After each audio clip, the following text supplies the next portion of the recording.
One evening, Thomas brought his last train to the junction. Percy was glad to see him. "Are you on your way to the big station, Thomas?"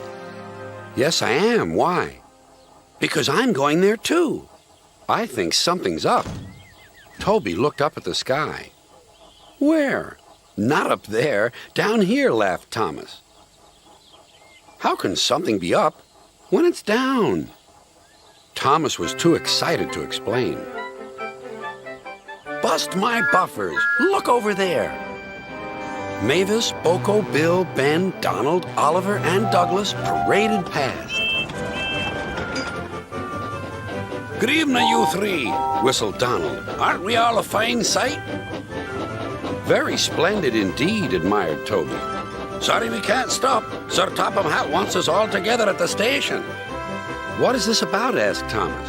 "Sir Topham Hatt has a plan," answered his driver. "Come on."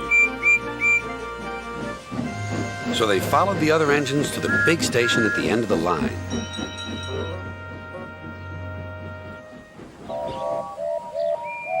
"Silence!" called Sir Topham Hatt. "I have an important letter to read from a little girl who is 5 years old." "Dear Thomas and all the engines, please can I meet you? My friends say they would like to meet you too. You could come to my house for tea, but my mummy says there aren't any railway tracks to my house. Can you come to the station instead? Thank you very much." "It seems," continued Sir Topham Hatt, "that there are many girls and boys who would like to meet you. Therefore, we are all going to the big city far away." "Hooray! Hooray!" the engines whistled. "Silence! Other engines will be working here while you are away, so please show them what to do." As Annie and Clarabelle were going to the big city too, Thomas and Oliver practiced with some other coaches.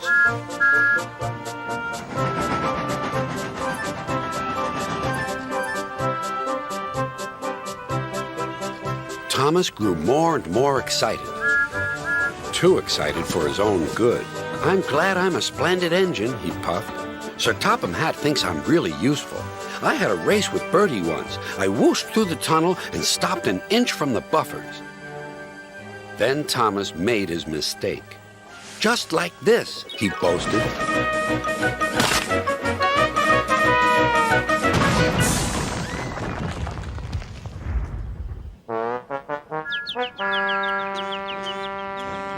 No one was hurt, but Thomas's front was badly bent. They telephoned to Sir Topham Hatt. "I'll send up the workmen," he said. "But if they can't mend Thomas in time, we'll have to go to the big city without him."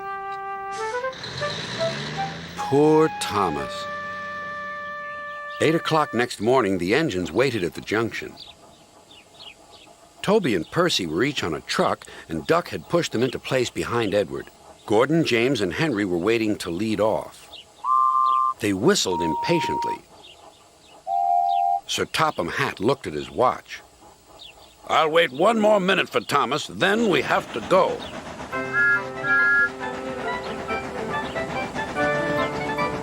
"Oh, thank goodness you're still here," panted Thomas. "I hope we're not late, as it's just after 8. The conductor blew his whistle and waved his flag. The engines cheered. "Look out, big city, here we come!" And the cavalcade puffed away.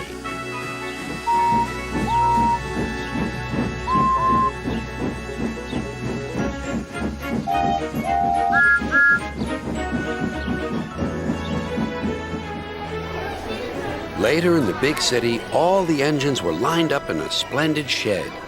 The children were delighted to meet their friends. "I'm glad the little girl wrote to us," whispered Thomas to Percy. "Isn't it wonderful what happiness a letter can bring?"